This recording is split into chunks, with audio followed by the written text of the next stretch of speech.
tomar, hermanos, lo que voy a predicar ahora, porque quiero dejar el testimonio delante del Señor, que lo que escuchen les va a quitar toda excusa delante de Dios.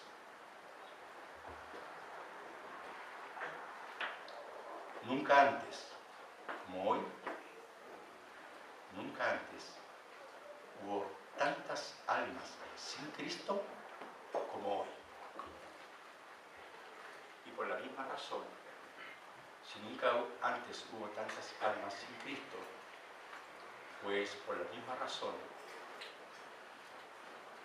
estas almas sin Cristo Jesús necesitan, cuando nosotros salimos de Chile a México,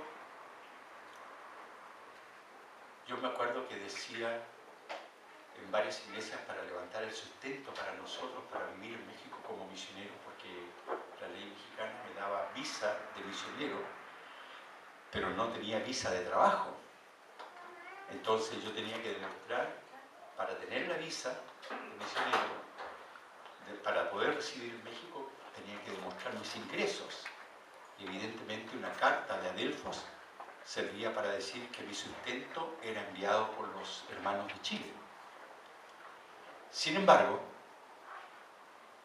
todas las iglesias que fundamos, que son 3 ahorita, o ahora, porque no usan ustedes el ahorita, ¿verdad? Eso es muy mexicano. Las 3 iglesias que fundamos, le pusimos arbitrariamente iglesias bíblicas, bautistas, misioneras. Y les dije, su deber es predicar el Evangelio, su deber es enviar sus jóvenes a seminarios y su deber es sostener misioneros en el mundo, porque yo salí de Chile por 6.000 millones de razones y permanezco en México por 7.200 millones de razones. Así ha crecido la población mundial en este momento. Interesante. ¿Cuántas personas están aquí hoy por primera vez? ¿Pueden levantar su mano?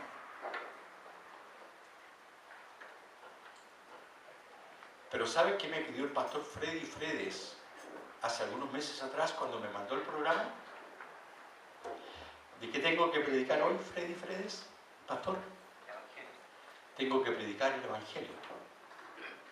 ¿A poco, diría un mexicano, le voy a predicar el Evangelio a los evangélicos?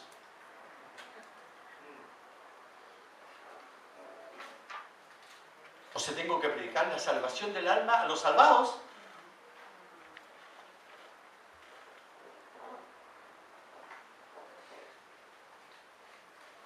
Piénsenlo, hermano.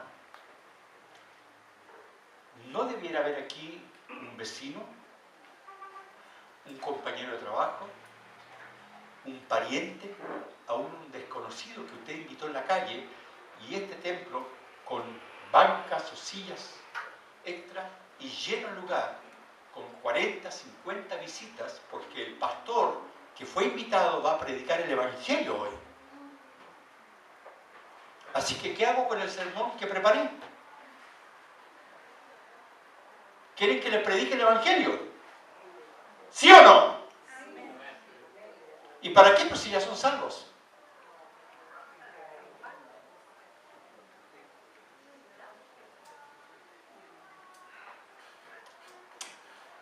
Yo lloro por el mundo y su salvación. Salimos por 6.000 millones de razones y hoy permanecemos en México por 7.200 millones de razones. Esa es la población mundial. Y arbitrariamente fundamos 3 iglesias que le pusimos iglesias bíblicas, bautistas, y le agregué una palabra que no tienen estas iglesias acá: iglesia bíblica, bautista, misionera. Y dije, va a ser su deber animar a los matrimonios jóvenes, a los jóvenes de sus iglesias, predicarles el Evangelio, y los vamos a mandar al mundo a predicar a Cristo Jesús. María Antonieta Moreno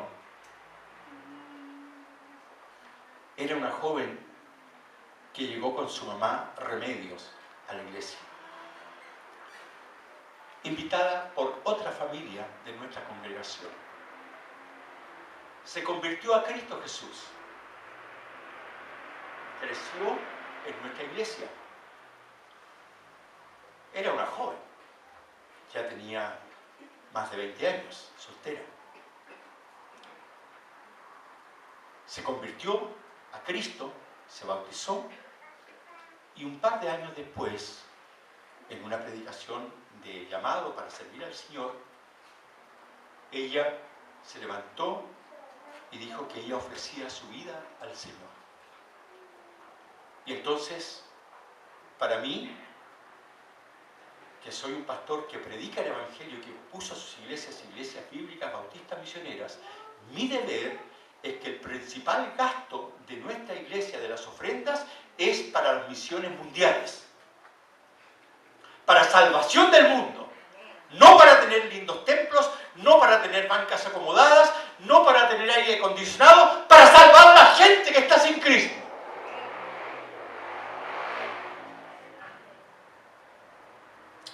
No he construido ningún templo. Sin embargo, fundamos 3 iglesias. Compramos propiedades.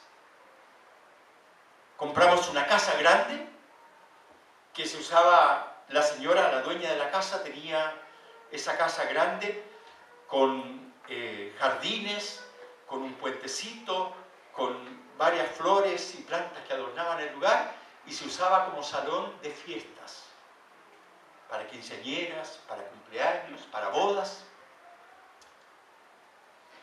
Y le dije, señora, nosotros queremos comprar esta propiedad, pero la vamos a convertir en un templo evangélico. Así que aquí está el púlpito, aquí están todos ustedes, y allí hay un puente de madera, simulando como que pasa sobre un canal. El puente está ahí como sobre un canal, y simulando con plantas y todo, un adorno bonito para el lugar. Era un salón de fiestas. Nosotros lo convertimos en un salón de fiesta espiritual. La casa era grande. Son salas de clases, toda la casa. Nadie vive ahí. Yo nunca viví en esa casa. Siempre vivimos aparte. Y esa casa la ocupamos también como instituto bíblico para preparar a los jóvenes. Y era nuestro deber mandar jóvenes a predicar el Evangelio a otros lugares. Y entonces se convirtió María Antonieta Moreno a Cristo. Y luego María Antonieta Moreno trajo a su mamá a la iglesia, que también se convirtió a Cristo. Y un día María Antonieta, en nuestras enseñanzas, en nuestras conversaciones y en mis predicaciones, dijo que ella se puso de pie y dijo, yo quiero servir al Señor con mi vida. Dije, muy bien, te vamos a enviar a un seminario.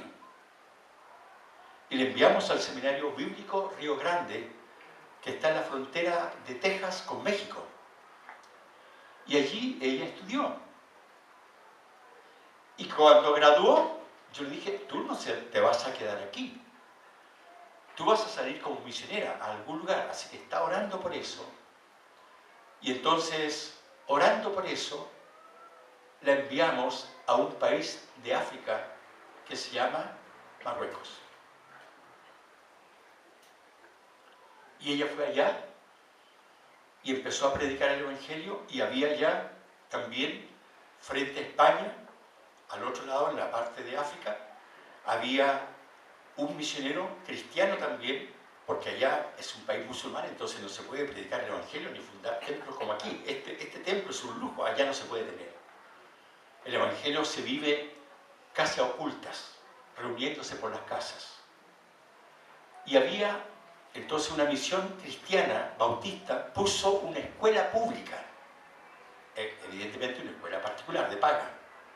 Y la gente que iba ahí, porque ahí las clases sociales están muy marcadas. Y entonces conoció a este maestro, soltero, ya un hombre adulto, María Antonieta también era una mujer ya de más de 30 años, y se casaron pues. Y entonces nuestra misionera terminó siendo la esposa de ese maestro de la escuela. Pero ¿cómo se predica el Evangelio en esos lugares? Subterráneamente. No se pueden hacer reuniones públicas, ni menos vamos a tener autorización para tener templos cristianos evangélicos, porque predomina la religión musulmana. Se adora a Alá y a Mahoma. Pero aún en la tierra más estéril, fundamos congregaciones cristianas. Porque, ¿de qué parte del mundo quiere Dios la salvación de los hombres? ¿De todo el mundo o de algún lugar nomás del mundo?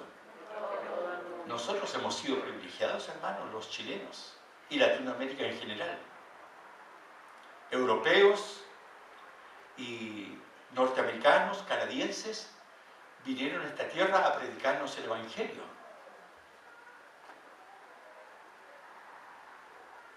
Y nosotros fuimos ganados para Cristo. En mi caso, a mí me ganó un misionero americano para Cristo, David Hiver. ¿Quién conoció a David Hiver de ustedes? ¿Alguien lo conoció? Era un misionero, David Hiver y Meber Hiver. Luego dejaron el Tabernáculo Bautista, donde yo me convertí a Cristo. ¿Alguno de ustedes conoce el Tabernáculo Bautista?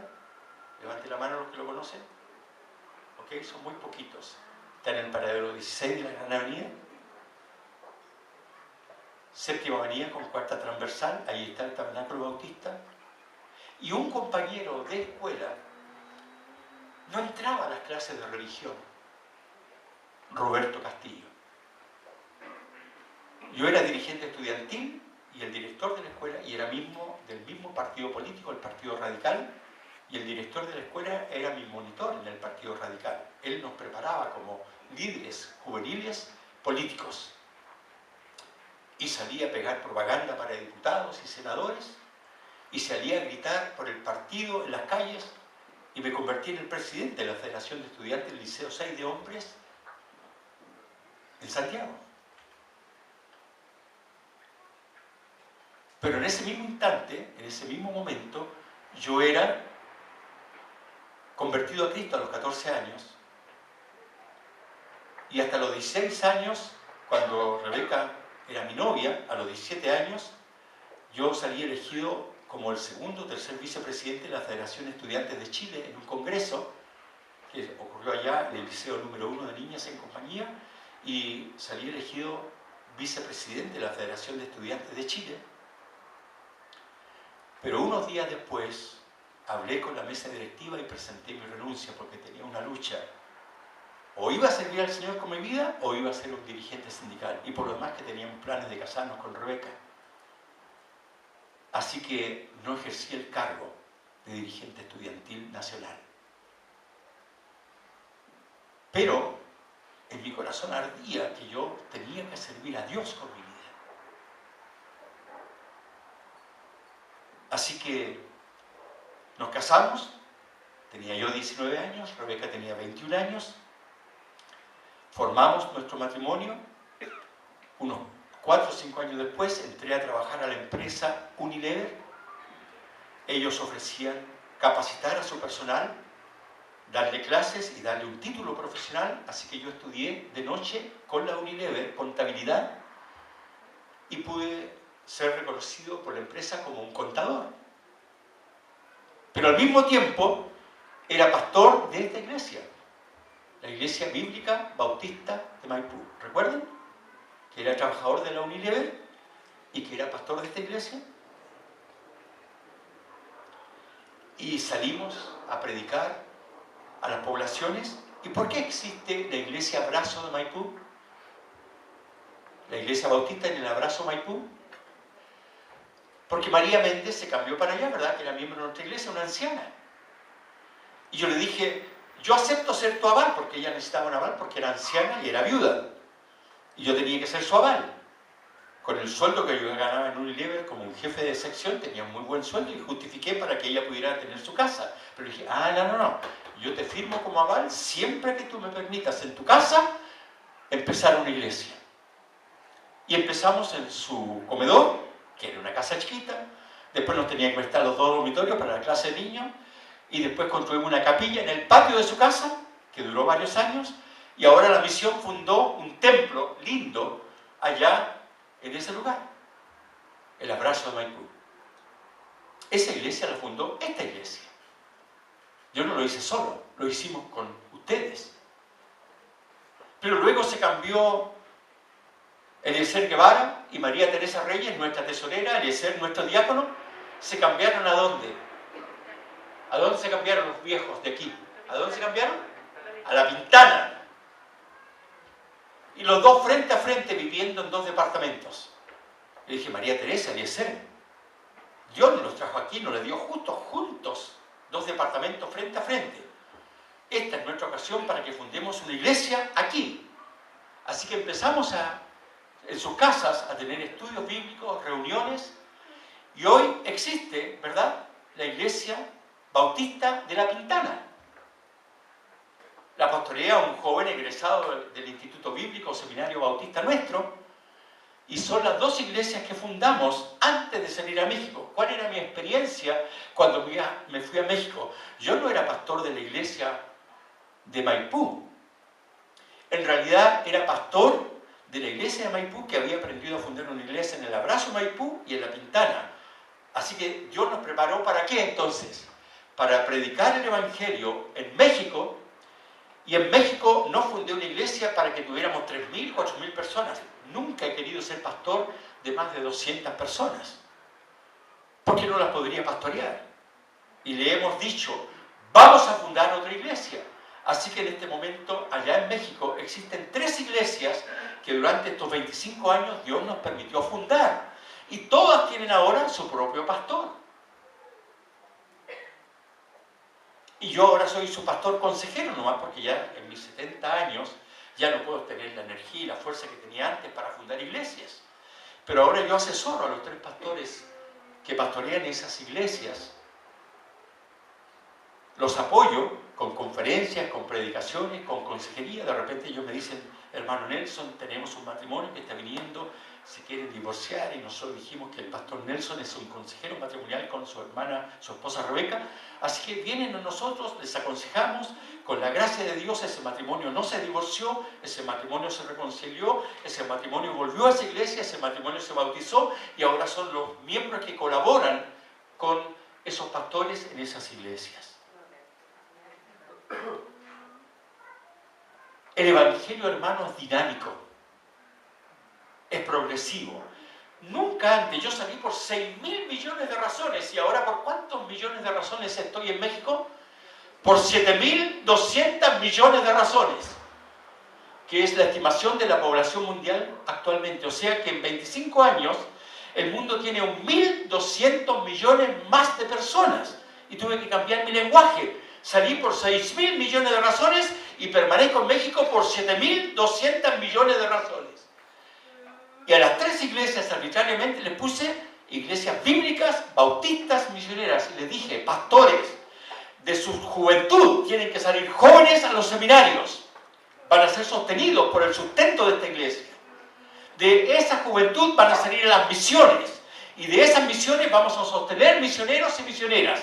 Algunas solteras, otros casados, pero nosotros tenemos que ser una iglesia que evangeliza, no esta ciudad que se llama Atizapán, no este municipio o Estado de México que se llama así, Estado de México, no este país que se llama México. Vamos a mandar al mundo a nuestros misioneros.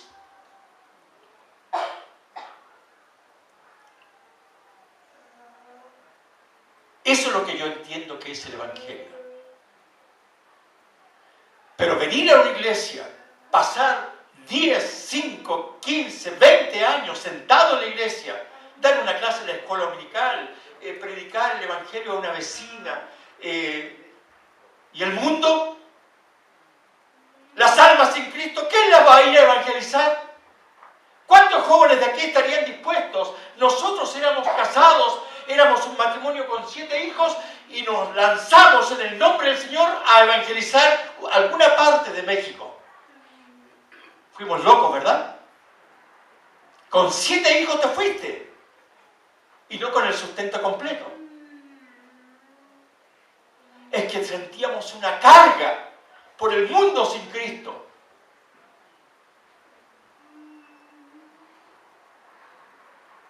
¿Qué les parece si en el presupuesto ponemos, porque ya estos ventiladores como que no refrescan tanto cuando hace calor? ¿Qué les parece si le ponemos aire acondicionado a este templo? Sería bueno, ¿verdad? Nos sentiríamos fresquitos para venir, contentos, ¿verdad? Que se siente rico estar en la iglesia, tenemos aire acondicionado. Y a lo mejor gastaríamos, ¿cuánto costaría poner aire acondicionado en este templo, estimadamente, Pastor Frida?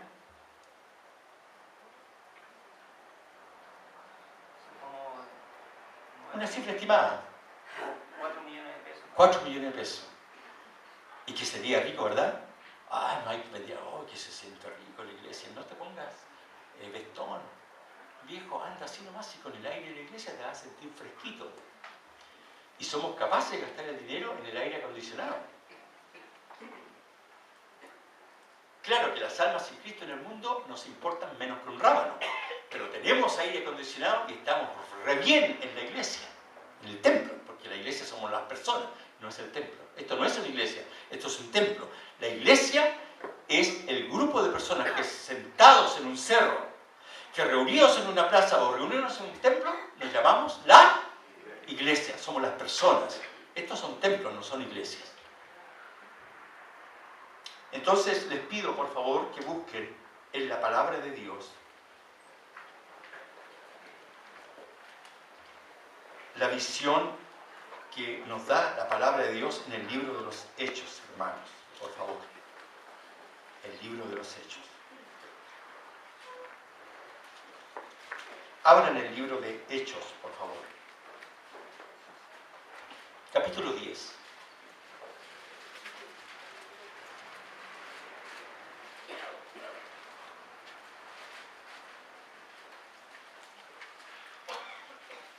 Al principio los apóstoles no entendieron claramente el Evangelio.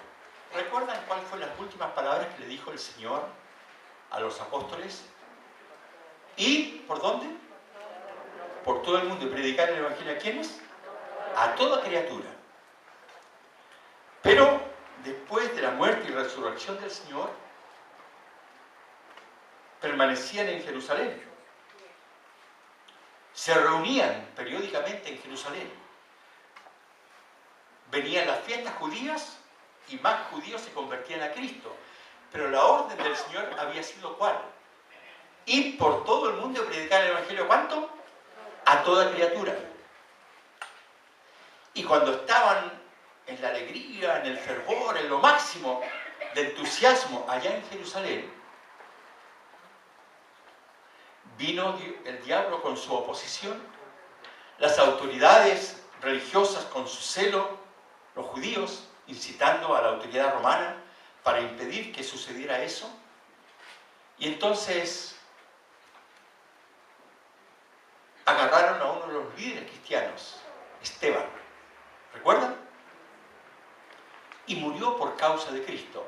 Y eso, lejos de apagarle llama, no, pues la encendió más. Y después había un gran perseguidor de la iglesia, instigado por todo el gobierno judío y apoyado por el gobierno romano, y él salía a perseguir a los cristianos. Se gozaba de meterlos en las cárceles.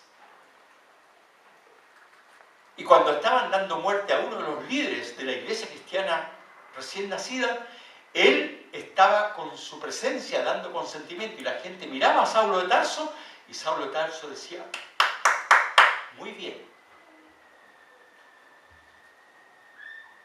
Y lapidaron a aquel hombre, pero el Espíritu Santo de Dios llamó a Saulo de Tarso, se convirtió a Cristo en medio de un mar de lágrimas, y hoy es el autor más prolífero de toda la Biblia. Nadie ha escrito más cartas en la Biblia inspirado por el Espíritu Santo de Dios que el apóstol Pablo. Nadie evangelizó tanto el mundo evangélico, el mundo gentil sin Cristo, como Saulo de Tarso. El que era perseguidor de la iglesia, ahora era el fundador de más iglesias en el primer siglo. Porque eso fue lo que dijo Cristo, ¿verdad? Cuando estaba dejando su iglesia, les dijo: id por todo el mundo y predicar el evangelio ¿a cuántos? A toda criatura. Entonces, quiero mostrarles cómo el Señor hace su obra en nuestra vida. Capítulo 9 del libro de Hechos. Saulo, respirando aún amenazas y muerte contra los discípulos del Señor, vino al sumo sacerdote y le pidió para las sinagogas de Damasco, a fin de que si hallase algún hombre o mujer de este camino, los trajese presos a Jerusalén. Ese era el propósito de Pablo, ser un perseguidor de la iglesia, de los cristianos, porque él era fariseo de fariseos, un judío, pero acérrimo judío, y él no aceptaba que Jesucristo, el que predicaba a los apóstoles, dijera ser el Hijo de Dios, el Salvador del mundo. Se oponía a eso. Mas yendo por el camino, aconteció que al llegar cerca de Damasco, repentinamente le rodeó un resplandor de luz del cielo, y cayendo en tierra oyó una voz que le decía: Saulo, Saulo, ¿qué más? ¿Por qué me persigues? Él dijo: ¿quién eres, Señor? Y él le dijo: yo soy Jesús, a quien tú persigues. Dura cosa te es dar patadas contra la aguja que te está picando, para así entenderlo. Dura cosa te es dar coces contra el aguijón.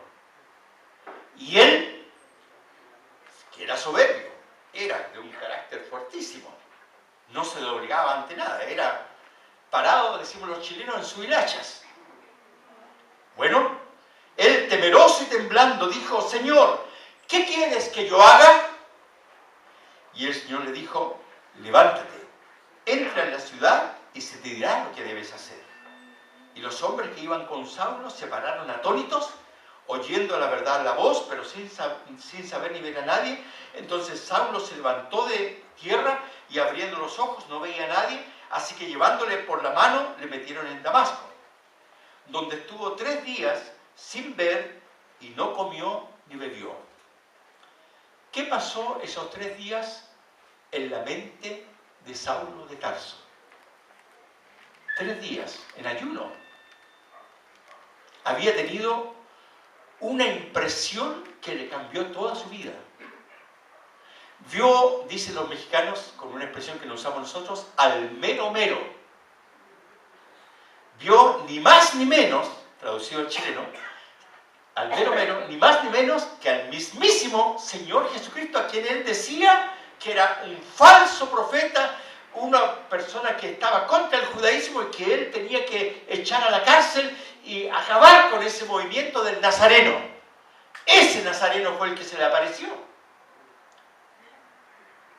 Y entonces él le apareció y dice, verso 10, había entonces en Damasco un discípulo llamado Ananías, a quien el Señor dijo en visión: Ananías. Y él respondió: heme aquí, Señor. El Señor le dijo: levántate, ve a la calle que se llama Derecha y busca en casa de Judas a uno llamado Saulo de Tarso, porque aquí él ora. Y ha visto en visión a un varón llamado Ananías que entra y le pone las manos encima para que recobre la vista. Y Ananías dijo: sí, Señor, por supuesto, allá voy. ¿Dijo así? No. Se trataba de el peor enemigo de los cristianos en ese día. Y entonces Ananías le dice: Señor, he oído de muchos acerca de este hombre, cuántos males ha hecho a tus santos en Jerusalén, y aún aquí tiene autoridad de los principales sacerdotes para prender a todos los que invocan tu nombre. Pues él no quiso Ananías, no quiso por ningún motivo recibir al tal Saulo de Tarso. Y el Señor le dice en el verso 15 en voz alta, leamos todos. El Señor le dijo: ve, porque instrumento escogido me es este, para llevar mi nombre en presencia de los gentiles y de reyes de los hijos de Israel, Y el 16, porque yo le mostraré cuánto le es necesario padecer por mi nombre. ¿me pueden nombrar el autor de la mayoría, el más libros que escribió de la Biblia? Saulo de Tarso. Increíble, ¿eh?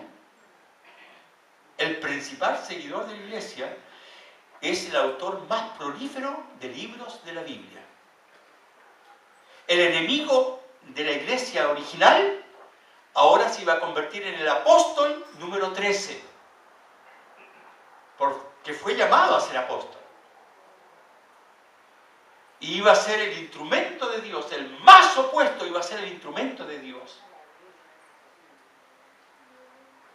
Por eso, cuando hay alguien que se opone al Evangelio, que junta el presidente de la Junta de Vecinos y dice, oye, van a fundar aquí un templo evangélico y ya compraron el terreno, vamos a hablar con el presidente acá del municipio, vamos a ir a hablar con un senador, vamos a pedirle entrevista al presidente, pero aquí ningún canuto va a poner ningún templo. Probablemente, años después, ese hombre va a ser el pastor de la iglesia. Porque Dios quiere la salvación de ¿cuántos hombres? Todos. Así que ese que se opone también está incluido. Y también hay que predicarle a Cristo. Y no me sorprendría que se convirtiera en otro Saulo de Tarso. ¿Verdad? Bueno, así que la palabra de Dios me cuenta qué hizo Dios con este perseguidor. Fue entonces Ananías y entró en casa y poniendo sobre él las manos, dijo, hermano Saulo. Ahora ya no era el perseguidor. Ahora, ¿qué es lo que era de los creyentes? Su hermano en la fe. El Señor Jesús, que se te apareció en el camino por donde venías, me ha enviado para que recibas la vista y seas lleno del Espíritu Santo. Y al momento le cayeron de los ojos como escamas y recibió al instante la vista y levantándose fue bautizado. Y habiendo tomado aliento, recobró fuerzas y estuvo Saulo por algunos días con los discípulos que estaban en Damasco. Significa que esos discípulos lo discipularon. Porque, ¿qué lee en el verso 20? ¿Qué hizo inmediatamente después de que pasó esos días con los discípulos allí en Damasco? Enseguida predicaba a Cristo en las sinagogas, diciendo que éste era el Hijo de Dios. ¿Quién lo discipuló? ¿Quién lo discipuló? Los hermanos de Damasco. Si permaneció con ellos. Aprendió a alabar a Dios. Aprendió los mensajes que dejó Cristo. Aprendió la fe que ellos tenían y por qué la tenían. Pablo era un hombre, Saulo de Tarso era un hombre muy ilustrado. En realidad era un doctor de la ley en el pueblo judío. Él decía que él era fariseo de fariseos. Y gente sencilla le explicó quién era Jesús y por qué ellos ahora predicaban el Evangelio de Jesús. Así que, verso 23 dice, pasados muchos días, los judíos resolvieron en consejo matarle, pero sus asechanzas llegaron a conocimiento de Saulo y ellos guardaban las puertas de día y de noche para matarle. Entonces los discípulos, tomándole de noche, le bajaron por el muro descolgándole en una canasta. Cuando llegó a Jerusalén, trataba de juntarse con los discípulos y los discípulos con todo corazón querían recibirlo y abrazarlo y besarlo y decirle, hermano Saulo. ¿Hacían eso? ¿Qué hacían? Pero todos le tenían miedo, no creyendo que fuese un discípulo. Entonces Bernabé, porque Dios siempre Él va a usar hombres con visión. Bernabé, ¿cuántos libros de la Biblia escribió? ¿Cuántos libros escribió? Ninguno. Sin embargo, fue el guía espiritual del autor más grande de la Biblia, porque nadie ha escrito más libros que el apóstol Pablo. Inspirado por Dios, ¿verdad?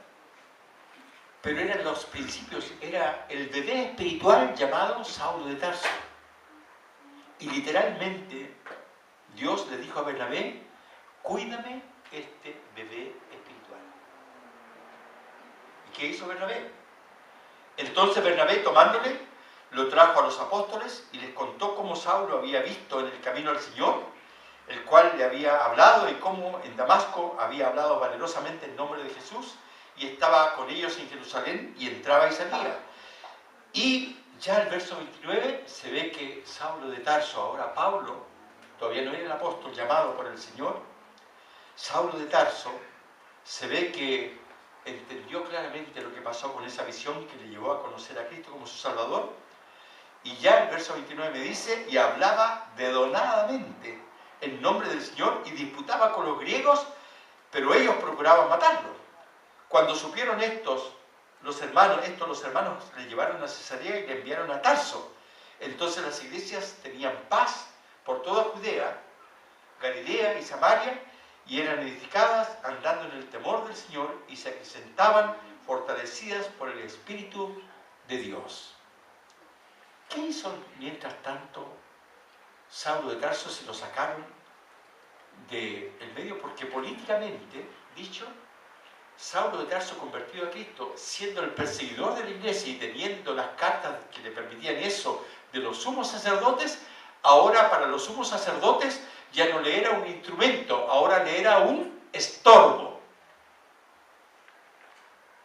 Pero esto trajo como un terremoto espiritual también en las iglesias, porque los creyentes, ¿será que se convirtió? ¿Será que o a lo mejor se está metiendo adentro para de adentro destruirnos? Todo eso se conjugaba contra Pablo. Y entonces vamos ahora a Filipenses, capítulo 3. Filipenses.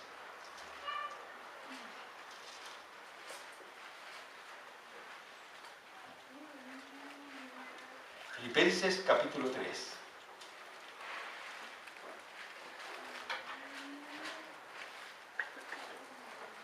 Por lo demás, hermanos, escribiéndole a la iglesia de Filipos que él mismo fundó cuando fue un misionero, gozaos en el Señor siempre. A mí no me es molesto escribiros las mismas cosas y para vosotros es seguro. No es seguro que se molesten, sino que es seguro que reciban la instrucción apostólica. Guardaos de los perros, guardaos de los malos obreros, guardaos de los mutiladores del cuerpo, porque nosotros somos la circuncisión, los que en espíritu servimos a Dios y nos gloriamos en Cristo Jesús, no teniendo confianza en la carne. Y ahora va a contar su testimonio.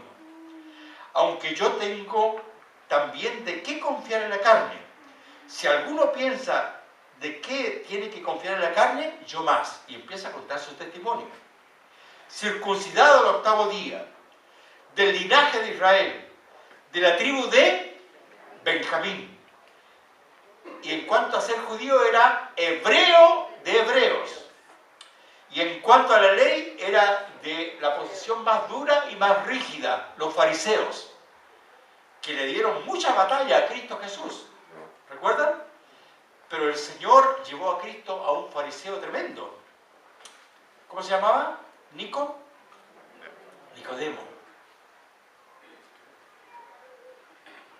El Señor quiere la salvación de todos los hombres en todo lugar, no importa que sean los más grandes enemigos del Evangelio o que sean los más grandes opositores del Evangelio, pero el Señor quiere la salvación de ¿cuántos hombres?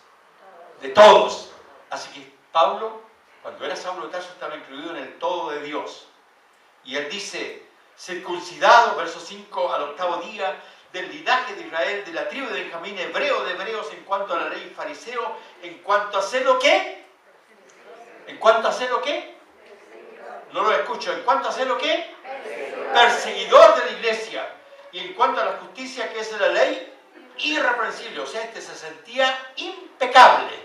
No pecaba. Se sentía lo máximo espiritualmente. En cuanto a celo, perseguidor de la iglesia. En cuanto a la justicia, que es la ley, irreprensible. Pero, ahora explica su salvación. Pero cuántas cosas eran para mí ganancia, las he estimado como pérdida por amor de Cristo. Y ciertamente aún estimo todas las cosas como pérdida por la excelencia del conocimiento de Cristo, mi Señor, por amor del cual lo he perdido todo. Y lo tengo por basura para ganar a Cristo y ser hallado en Él, no teniendo mi propia justicia, que es por la ley, sino la que es por la fe en Cristo, la justicia que es de Dios por la fe, a fin de conocerle y el poder de su resurrección y la participación de su padecimiento, llegar a ser semejante a Él en su muerte, si de alguna manera llegase a la resurrección de los muertos. No que lo haya alcanzado ya, ni que ya sea perfecto, sino que prosigo para ver si logro hacer aquello para lo cual fui también nacido por Cristo Jesús. Hermanos, lea conmigo en voz alta. 13 y 14, porque son los versículos que en un campamento se predicaron. Estos dos versículos fueron el lema de una semana de campamento allá en Los Guindos, cuando funcionaban los campamentos de Abem. Y yo, un joven cristiano de 16 años con 2 años de convertido, con estas palabras consagré mi vida a Cristo a los 16 años en ese campamento. No sabía que iba a ser pastor después, ni sabía que después iba a ser misionero en México. Era un joven recién de 16 años. Todavía estaba en el Partido Radical, como miembro de la juventud del Partido Radical. Todavía era dirigente estudiantil de mi liceo número 6 de hombres. Y llegué a ser vicepresidente de la Federación de Estudiantes de Santiago, o sea, de Chile, que no ejercí porque renuncié, porque ya era novio de Rebeca, porque ya tenía 17 años y ya hacíamos planes de casarnos en unos años más. Íbamos a pasarnos de la escuela diurna a la nocturna para trabajar y casarnos. Y me casé con Rebeca de 19 años y ella de 21. Pero igual como este hombre, yo digo, hermanos míos, yo mismo no pretendo haberlo ya alcanzado. Pero una cosa hago, decía Pablo, olvidando ciertamente lo que queda atrás y extendiéndome a lo que está delante, prosigo a la meta, al premio del supremo llamamiento en Dios, en Cristo Jesús. Esos son los versículos que yo tengo escrito aquí, mi lema de vida. Esos son los versículos que yo adopté y en cualquier carta que yo escribo pongo Pastor Nelson Morales, Filipenses 3, 13 y 14. Así que todos los que somos perfectos, esto mismo sintamos. Y si otra cosa sentís, esto también os lo revelará Dios. Pero en aquello que hemos llegado, sigamos una misma regla, sintamos una misma cosa. Hermanos, decía Pablo, sed imitadores de mí y mirad lo que así se conducen según el ejemplo que tenéis en nosotros. Y aquí hago el paréntesis para decirles, ¿cuántos más, aparte de Nelson y Rebeca, salimos enviados por la Iglesia Bíblica Bautista de Maipú al mundo? Porque cuando yo salí tenía 6.000 millones de razones. Ahora hay 7.200 millones de razones. ¿Saben lo que significa que el mundo haya aumentado su población en estos 25 años en 1.200 millones de personas? ¿Saben lo que significa? Que hay más necesidad de Cristo que cuando yo salí. Por lo cual pregunto, ¿cuáles son tus planes, querido cristiana y querida cristiana? Pastor, ventiladores. Cuando ahora hay aire acondicionado, pastor. ¿Y por qué no cambiamos los ventiladores y ponemos mejor para que estemos más fresquitos, sobre todo cuando hace tanto calor en enero, febrero, marzo? ¿Por qué no ponemos mejor aire acondicionado? Y sacamos estas cuestiones que sí refrescan, pero re poco, sobre todo cuando hace calor. ¿Cuánto nos va a costar poner aire acondicionado en esta iglesia? ¿Cuánto nos podría costar? Una cifra estimada. ¿Freddy, tendría una idea? ¿En pesos chilenos? 4 millones. 4 millones. ¿Y sabe qué iglesia los gastan? Estuve presente en una iglesia de Chile en que asistía ahí Erasmo. La iglesia sufrió una división porque tenían ventiladores y el pastor quería seguir con los ventiladores y la hermandad prefirió poner aire acondicionado y ganó en la votación, porque era la iglesia bautista y eran membresías, entonces ganaron y se puso aire acondicionado. Y el pastor dijo, yo no puedo seguir aquí.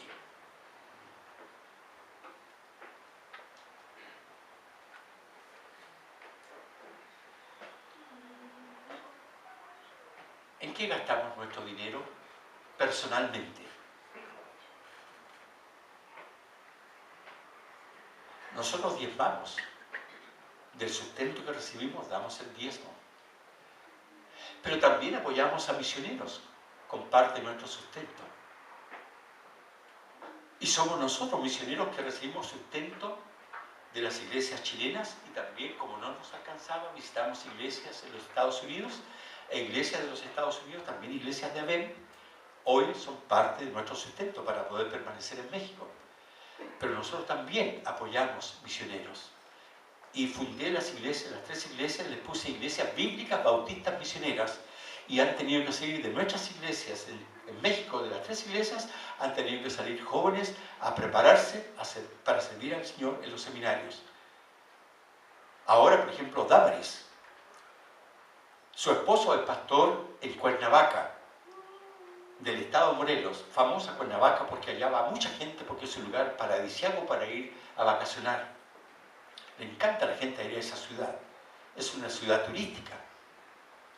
Pero allá tenemos al pastor Leonel, nicaragüense, casado con Damaris, chilena, con una hija guatemalteca y 2 hijos mexicanos.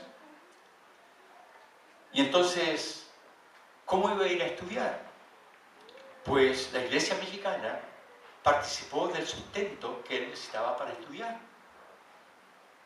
Entonces fuimos a una iglesia que sostuvo a un estudiante que ahora es un pastor misionero y no estábamos pensando si era miembro de nuestra iglesia, si era mexicano, si era del municipio donde nosotros vivíamos. Pensamos que era un joven que quería servir al Señor con su vida una vez que se convirtió, porque mandamos a Damaris como misionera en Nicaragua, y él era un joven médico que terminaba su carrera de médico allá en Nicaragua, pero era miembro de una iglesia bautista. Y entonces él sintió el llamado de Dios para ir a prepararse al seminario en Guatemala, pero su iglesia en Nicaragua era pobre. Y Nicaragua es un país pobre. Y entonces dije a la iglesia en Maipú, iba a decir, dije a la iglesia allá en Atizapán, Estado de México, tenemos un joven casado con mi hija Damaris que quiere ir a estudiar al seminario. ¿Cuántos estarían de acuerdo que sostengamos a ese joven para que estudie el pastorado allá en el seminario en Guatemala? Y lo aprobamos.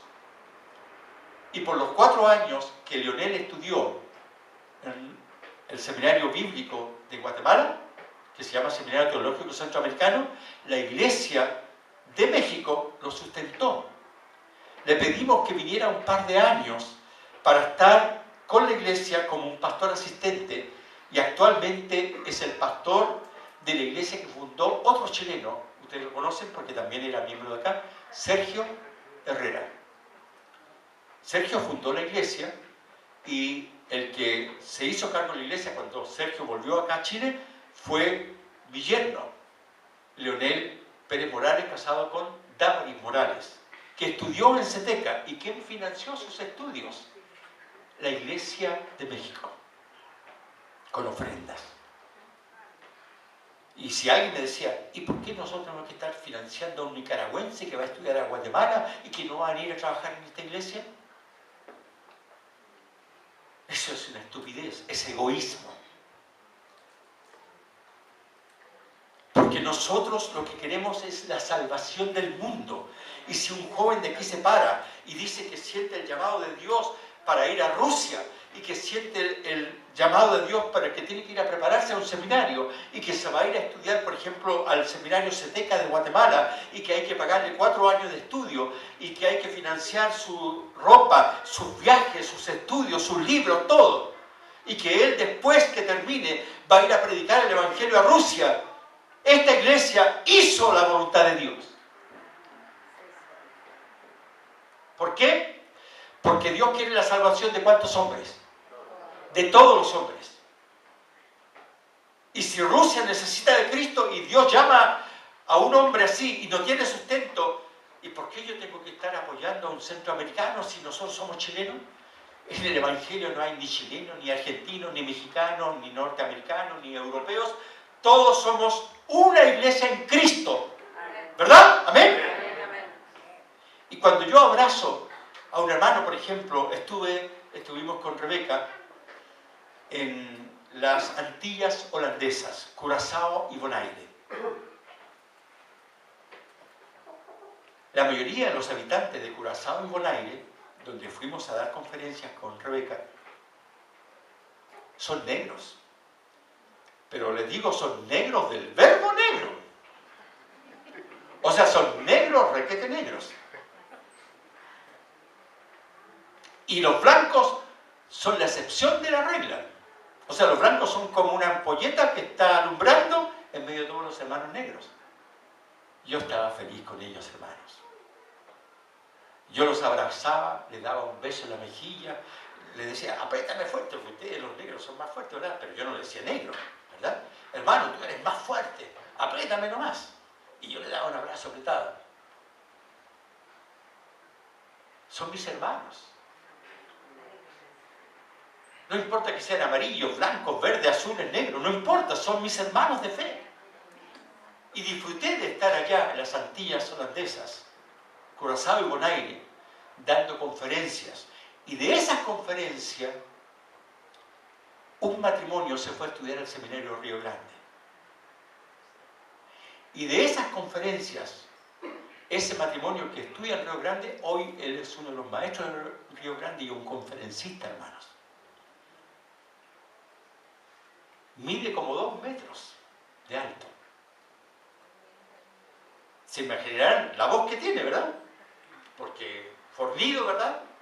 Con una voz potente en que casi no necesita micrófono para dar el mensaje a todos ustedes.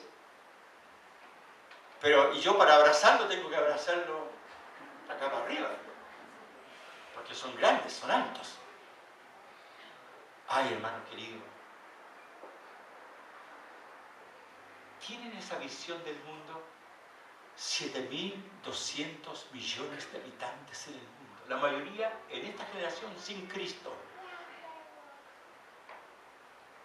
¿Cuántos oraron la semana que acaba de terminar, porque hoy es el primer día de la semana que terminó ayer sábado?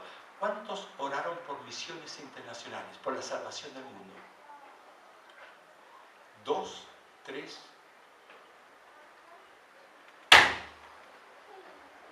¿Ve que les interesa menos que un rábano?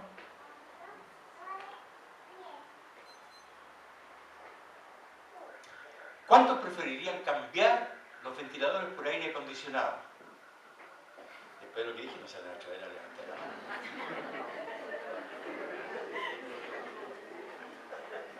Y pastor, estas sillas como que son incómodas, ¿no podrían estar más acolchaditas, por favor?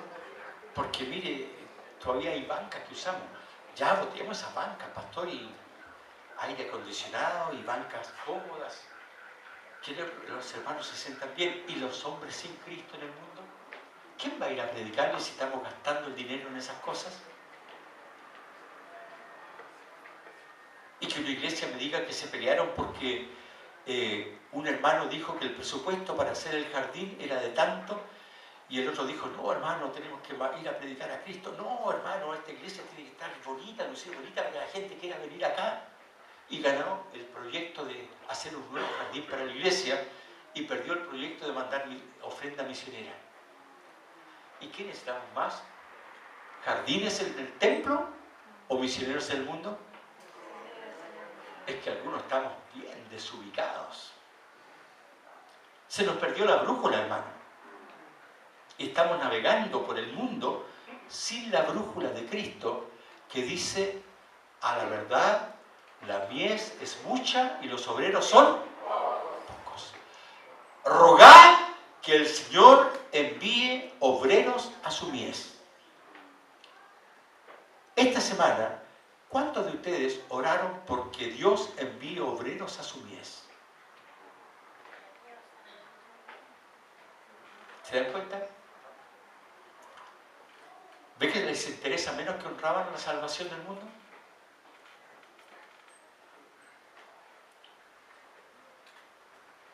Y cuando venga el Señor, vamos a ser juzgados ¿por qué? Por nuestras obras. Y como tengo un sermón que le llamo con las manos vacías, y probablemente muchos de nosotros vamos a tener que decir, al menos yo sé que no, lo voy a tener que decir, pero varios creyentes van a tener que decir, Señor, yo fui un calientabancas, calientasilla, yo acudí a los cultos, pero el Señor te dice, muéstrame tus obras, porque yo voy a tener el juicio de las obras del creyente y voy a premiar.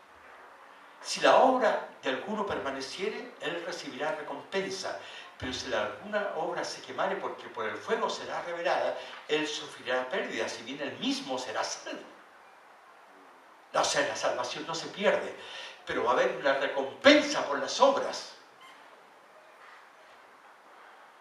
Así que nosotros no solamente predicamos a Cristo, enviamos misioneros de nuestra iglesia a otros lugares.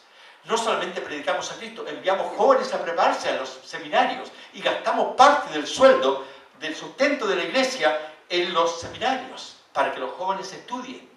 Porque queremos la salvación del mundo, porque las iglesias se llaman iglesias bíblicas bautistas misioneras. ¿De dónde saqué ese nombre? De aquí, pues, de mi iglesia donde yo fui pastor, ¿verdad? Pero solamente que le agregué iglesia bíblica bautista, ¿y qué más le puse? Misionera. Yo soy su misionero. Me han sostenido estos 26 años casi ya de ser su misionero en México y se lo agradecemos tanto con Rebeca y mis hijos. Y en verdad es la iglesia chilena que más ofrenda nos da. Y se los agradezco. La necesitamos, por supuesto. Gracias por dárnosla. Pero eso es todo.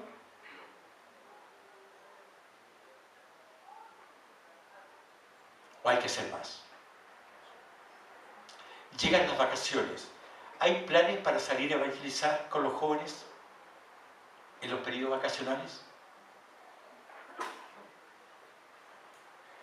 ¿Hacen conferencias evangelísticas? ¿Cuál fue la última, Pastor Freddy? Que todos tenían que traer visitas porque se le iba a predicar el Evangelio. ¿Este año hubo alguna? ¿El año pasado? Muchos años. ¿Cómo? Muchos años atrás. ¿Cuánto? Muchos años atrás que ya no hacemos. No hay conferencia evangelística.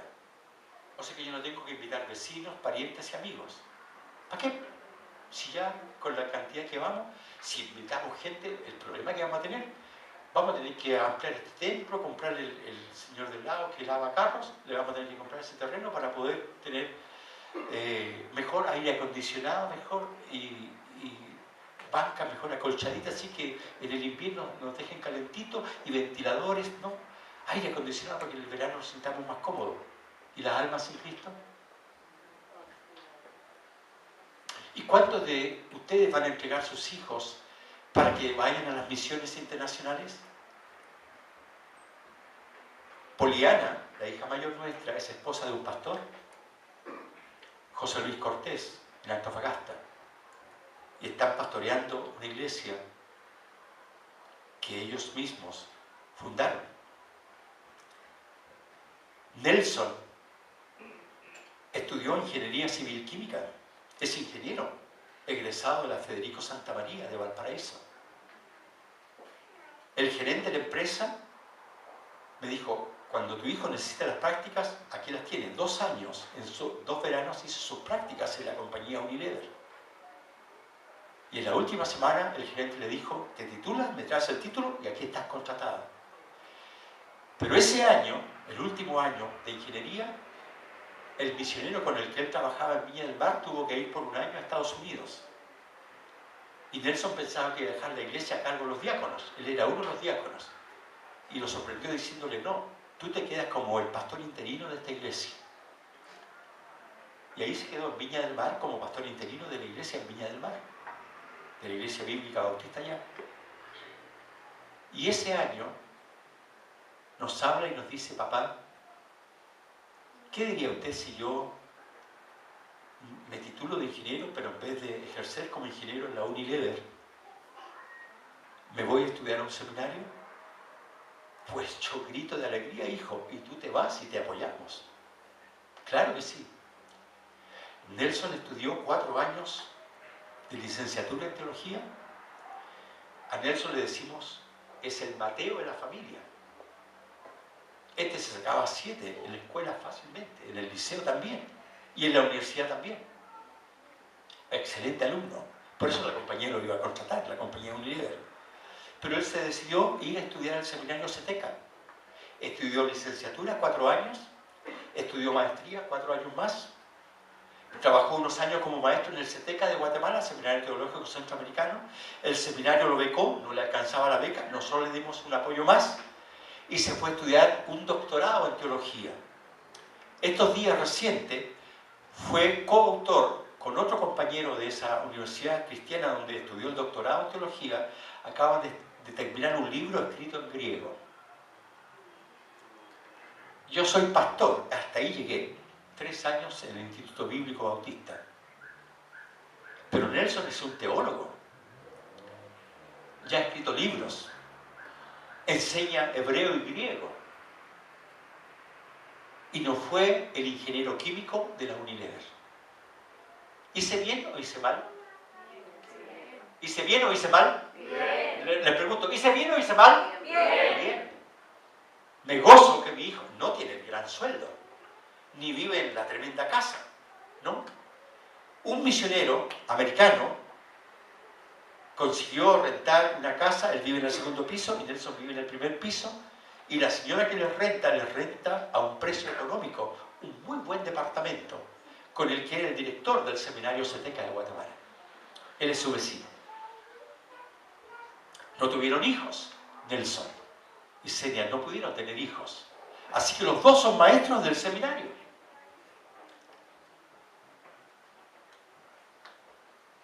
¿Qué me haría más feliz? ¿Que fuera ingeniero de la Unilever o que fuera maestro de un seminario? ¿Qué me hizo más feliz? ¿A que no adivinan? No le achuntaron. Evidentemente, yo quería que él fuera ingeniero en la Unilever. ¿Me creen? No, ¿verdad? No. Recién habíamos salido a México. Estábamos los primeros años, necesitábamos apoyarlo con parte del sustento de lo que había que pagar de la cuota de estudio. Y él tenía el contrato asegurado en la Unilever. Pero él se fue a estudiar a Guatemala para servir al Señor con su vida. Se casó con una chica salvadoreña, Senia. No han tenido hijos, nunca pudieron tener hijos. Así que los dos, ella también terminó sus estudios, licenciatura y maestría, y ambos son maestros del seminario en Guatemala. No tenemos hijos de parte de ellos, pero son 2 buenos siervos de Dios. ¿Ven? Y Poliana, ustedes la conocen, ¿verdad? Conocen a su esposo, José Luis Cortés Recabarren, abogado, fiscal de la 2ª región, y ahora ya no solamente fiscal, ahora está asesorando al gobernador de esa región.